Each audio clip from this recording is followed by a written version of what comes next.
وہ دعائے افتتاح کی شکل میں ہے کہ یہ طریقہ بھی ہمیں ہمارے امام زمانہ اجل اللہ تعالیٰ فرجہ شریف نے بتایا تھا اس دعا کی شکل میں، کہ اگر خدا کے مہمان ہو جاؤ تو اسے کیسے راضی کرنا ہے۔ ہم لوگ صرف ماہ رمضان میں اللہ کے مہمان ہو جانے کو فخر سمجھتے ہیں، مگر آج جن کی ولادت امام حسن مجتبیٰ کی ولادت تھی، وہ جب بھی مسجد کے دروازے پر کھڑے ہوتے تھے تو وہ کہتے تھے الہی ضیفک ببابک، پروردگار تیرا مہمان تیرے دروازے پر آ گیا ہے۔ یا محسن و قد اتاک المسیء، اے محسن گناہگار تیرے پاس آ گیا ہے۔ گویا یہ آواز گناہگار اور محسن کی نہیں ہے، بلکہ یہ ایسے ہی ہے کہ ایک مریض ڈاکٹر کے یہاں پہنچ جائے اور کہیں ڈاکٹر صاحب مجھے دیکھ لیجئے، میرا علاج کر دیجئے۔ ہم سب نفسانی بیماریوں میں گرفتار ہیں، کوئی لالچ میں، کوئی حسد میں، کوئی بغض میں، کوئی اور دوسرے معاملات میں۔ تمام تر روحانی بیماریاں ہمارے اندر سرایت کر چکی ہیں، اور ماہ رمضان میں انسان اللہ کے پاس آ گیا اور کہہ رہا ہے پروردگار تو میری مغفرت کر، میرا علاج کر، مجھے شفا دے، میں تیرا مہمان ہوں۔ تو اب تک جو گفتگو ہوئی دعائے افتتاح کے سلسلے میں وہی ہوئی کہ شروعات اللہ کے یہاں مہمان ہو گیا انسان، اب اللہ سے گفتگو کیسے شروع کریں؟ تو اب گفتگو شروع کرنے کا سلیقہ یہ ہے کہ پہلے درود بھیجے، اس کے بعد اس کی ثنا کی شروعات کرے اس کی حمد سے، اور اس کو بتائے کہ پروردگار یہ جو میں تیری حمد و ثنا کر رہا ہوں، یہ جو ماہ رمضان کے اعمال انجام دے رہا ہوں، تیرا مہمان ہوں، اے کریم رب یہ خیر کے دروازے بھی تیری وجہ سے کھلے ہیں۔ اس کے بعد پروردگار عالم سے اس بات کا اعتراف کیا جائے کہ پروردگار مجھے یقین ہے اے کریم رب کے رحم کرنے کے معاملے میں، جب بھی رحم و کرم کی بات آئے گی تو تجھ سے زیادہ رحم کرنے والا کوئی نہیں ہے، اور اگر عذاب اور سختیوں کی بات آئے تو تجھ سے سخت عذاب دینے والا کوئی نہیں ہے۔ اور پھر اللہ سے کہا جائے پروردگار تو نے ہی مجھے دعا کے لیے کہا ہے، اذن دیا ہے کہ میں دعا کروں اور سوال کروں، تجھ سے پوچھوں، تجھ سے مانگوں، تجھ سے طلب کروں، تجھ سے اپنے دل کے حالات بیان کروں۔ تو پھر اس دعا میں آگے بڑھ کر کہا جاتا ہے واجب یا رحیم دعوتی، تو جب تو نے مجھے اذن دے دیا کہ میں تجھ سے دعا کروں تو اب تو میری پکار کا جواب تو دے۔ واجب یا رحیم دعوتی، اے پکارنے والوں پر رحم کرنے والے، میری بھی دعاؤں کا، میری بھی پکار کا جواب دے دے۔ واقل یا غفور حسرتی، اور اے دیکھیے گناہ، ذنب، اس کے بعد عصیان،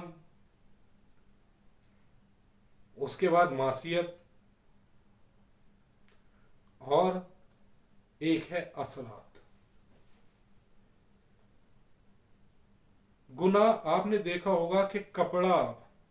اگر اس پر کوئی داغ لگ جائے تو جب ہم اس داغ کو دھو دیتے ہیں تب بھی ہلکا سا نشان رہ جاتا ہے، کپڑا دھل جاتا ہے، داغ نکل جاتا ہے، مگر وہ داغ نکلنے کے بعد بھی اپنا ہلکا سا نشان چھوڑ جاتا ہے۔ تو گناہ ایسا ہی داغ ہوتا ہے جو انسان کے دل پر لگ جاتا ہے، انسان کی روح پر گناہ ایسا ہی داغ ہوتا ہے جو لگ جاتا ہے۔ لیکن اگر اس جیسے کپڑے کے داغ کو دھوتے ہیں اس کے بعد نشان رہ جاتا ہے، داغ چلا جاتا ہے مگر نشان باقی رہ جاتا ہے، ایسے ہی انسان جب مغفرت طلب کرتا ہے اور خدا معاف کر دیتا ہے اور انسان توبہ کر لیتا ہے تو گناہ کا تو معاملہ انسان کا دور ہو جاتا ہے، وہ داغ تو دور ہو جاتا ہے مگر ہلکا سا نشان رہ جاتا ہے، ہلکا سا کلر رہ جاتا ہے اس گناہ کا، ہلکا سا اثر رہ جاتا ہے اس گناہ کا، اسی کو اثرات کہا جاتا ہے، اسی کو اثرات کے لفظ سے یاد کیا جاتا ہے۔ تو آپ یہاں پر لطیف اور حسن ظن کا معاملہ یہ ہے، اللہ کے ساتھ حسن ظن کی گفتگو یہ ہے کہ جب انسان اللہ کا مہمان بن کر اس سے گفتگو کر رہا ہے تو یہ نہیں کہہ رہا ہے پروردگار میرے گناہ معاف کر دے، کیا کہہ رہا ہے واقل یا غفور و اسرتی، اے گناہوں کے آثار کو بھی مٹا دینے والے تو میرے گناہوں کو معاف کر دے۔ تو ان گناہوں کے آثار کو، یہ جو گناہوں کے نشان رہ گئے ہیں، ان کو تو صاف کر دے، ان کو تو مٹا دے، ان کو تو کم کر دے، ان کو تو ختم کر دے۔ گویا انسان اللہ سے اتنا حسن ظن رکھتا ہے کہ جب اس نے مجھے مہمان بنا لیا اور میں ماہ رمضان میں اللہ کے یہاں حاضر ہو گیا تو اس نے میرے گناہوں کو معاف کر دیا ہے۔ اب جب گناہوں کو معاف کر دیا ہے تو پروردگار ان گناہوں کے جو نشانات رہ گئے ہیں ان کو بھی معاف کر دے، ان کو بھی مٹا دے، ان کو بھی ختم کر دے۔ پھر یہاں سے اب گفتگو انٹینس ہوتی جا رہی ہے، اب بہت زیادہ ایموشنل ہو جاتا ہے انسان جب اللہ سے گفتگو کرتا ہے، اور زیادہ قربت بڑھ جاتی ہے۔ گویا اب انسان اللہ کو اپنے نزدیک محسوس کر رہا ہے اور وہ ان چیزوں کا اعتراف کر رہا ہے، اسے احساس ہونے لگتا ہے۔ اب جب گناہوں کے نشانات، وہ اثرات انسان کے وجود سے، یہ عین والا اثر ہے کہ وہ اثرات انسان کے وجود سے دور ہونے لگتے ہیں، تو اب انسان ان حقائق کو دیکھنے لگتا ہے، اس ریئلٹی کو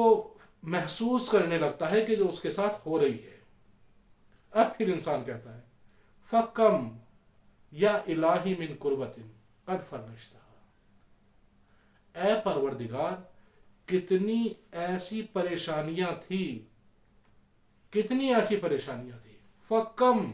یا الہی من قربت قد فرجتہا، کتنی ایسی تکلیفیں اور کتنی ایسی مصیبتیں تھی کہ جن کو تو نے حل کر دیا۔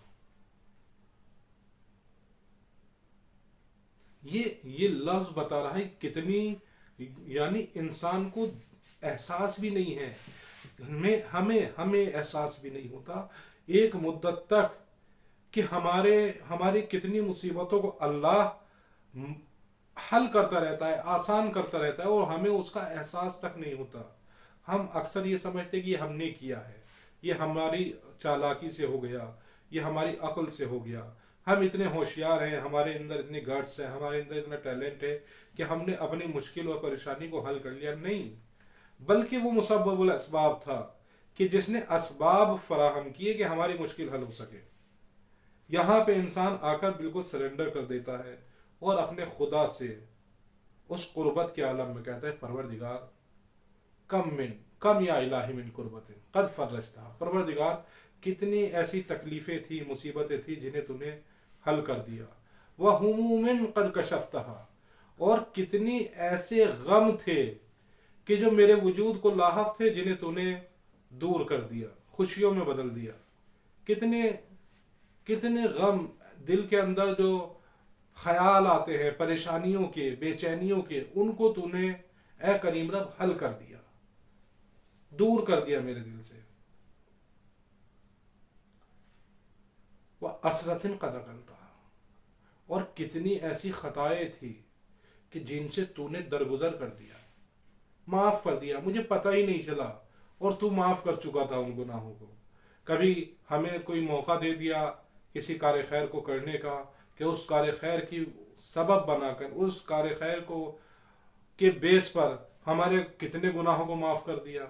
ہم نے کسی پیاسے کو پانی پلا دیا، ہم نے کسی غریب کو کھانا کھلا دیا، ہم نے کسی کی مدد کر دی، ہم نے کسی بچے کی فیس بھر دی، ہم نے کسی کی کوئی مدد کر دی، کسی کی شادی میں مدد کر دی، کسی کو اچھا مشورہ دے دیا، کسی کا کہیں معاملہ گڑبڑ ہونے والا تھا اس کی مدد کر دی۔ ہم نے کیا وہ کام، اللہ نے موقع دیا، اللہ نے وسائل دیے کہ ہم یہ کام کر سکیں، اور اس کے بعد اس کام کو بیس بنا کر اللہ نے ہمارے کتنے گناہ معاف کر دیے، ہمیں پتہ ہی نہیں چلا۔ وَرَحْمَةٍ قَدْ نَشَرْتَهَا، اور پروردگار کتنی ایسی رحمتیں تھی جن کو تو نے میرے اوپر پھیلا دیا تھا، جنہیں تو نے میرے اوپر برسا دیا تھا، جنہیں تو نے میرے اوپر جس رحمت کی چادر کو تو نے میرے اوپر ڈھانپ دیا تھا، مجھے پتہ ہی نہیں تھا۔ آپ اور ہم اس بات کو محسوس ہی نہیں کر سکتے کہ وہ خدا کتنا مہربان ہے۔ اگر وہ خدا ماؤں کے دل میں ہماری محبت نہ ڈالے تو کیا پاسبل ہے کہ کوئی انسان اپنے شکم میں کسی کو لے کر گھومے اس طرح سے، اتنے دن تک بوجھ اٹھائے، اور پھر اس کو دنیا میں لانے کے لیے تکلیف اٹھائے، اور اس کے بعد ساری زندگی اس کا غم اٹھائے، اس کو اپنا خون دل پلائے، اس کا خیال رکھے، یا کوئی انسان محنت کرے، پیسہ کمائے، مصیبتیں بھرے، رزق کا انتظام کرے اور کسی دوسری انسان کو کھلائے؟ پاسبل ہے؟ صرف تبھی پاسبل ہے کہ جب اللہ اس کے دل میں محبت ڈال دے۔ یہ ماں اور باپ جو ہماری ہر وقت خیال رکھتے ہیں اور ہم سے اتنا پیار کرتے ہیں، اتنا دھیان رکھتے ہیں، مصیبتیں اٹھاتے ہیں ہمارے لیے، یہ صرف اس لیے اٹھا رہے ہیں کہ اللہ نے ان کے دل میں ہماری محبت ڈال دی۔ وَرَحْمَةٍ قَدْ نَشَرْتَهَا، اور وہ خدا وہ ہے،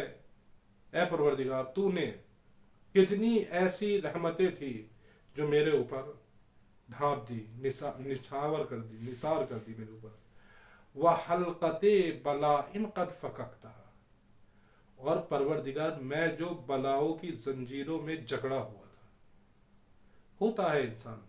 کبھی کبھی زندگی کے ان مرحلوں میں ہوتا ہے کہ انسان کو سامنے آگے جانے کا راستہ دکھائی نہیں دیتا، انسان ٹوٹنے لگتا ہے، انسان سوچتا ہے اب میرا کچھ نہیں ہو سکتا، اب اس کے بعد کوئی راستہ نہیں ہے، یہ فائنل سٹیج ہے، اب اس کے بعد میری نجات کا کوئی ذریعہ نہیں ہے۔ امام زمانہ فرماتے ہیں اے پروردگار وَحَلْقَةِ بَلَاءٍ قَدْ فَكَكْتَهَا، اور بلاؤں کی کتنی ایسی زنجیریں تھی کہ جنہیں تو نے توڑ دیا، ہمیں پتہ ہی نہیں چلا کہ کب وہ پریشانیاں دور ہو گئی، کس طرح سے وہ پریشانیاں دور ہو گئی، کس طرح سے وہ تکلیفیں ہماری زندگی سے چلی گئی۔ یہ ساری چیزیں، یہ ساری گفتگو وہ ہے کہ ہم اللہ سے اس کا اعتراف کر رہے ہیں۔ جب بھی دعا کرنے کے لیے بیٹھیں تو اپنے ان چیزوں کو انسان تصور میں لے کر آئے اور خدا سے کہے پروردگار میں تیرا شکریہ ادا کرتا ہوں کہ کتنی ایسی مصیبتیں تھیں کہ جن کو تو نے حل کر دیا، کتنے ایسے غم تھے کہ جنہیں دور کر دیا، کتنے ایسے گناہ تھے جن کو تو نے معاف کر دیا، خطاؤں کو تو نے درگزر کر دیا، اور کتنی ایسی تیری رحمتیں تھی کہ جن کو تو نے میرے اوپر نچھاور کر دیا، نثار کر دیا، اور کتنے بلاؤں کی ایسی زنجیریں تھی جن میں جکڑ چکا تھا، مگر تو نے ان زنجیروں کو توڑ دیا اور مجھے نجات کا راستہ دکھایا۔ ہمیں پتہ ہی نہیں چلتا ہم زنجیروں سے کیسے آزاد ہو گئے جب، اور اس کو محسوس کریں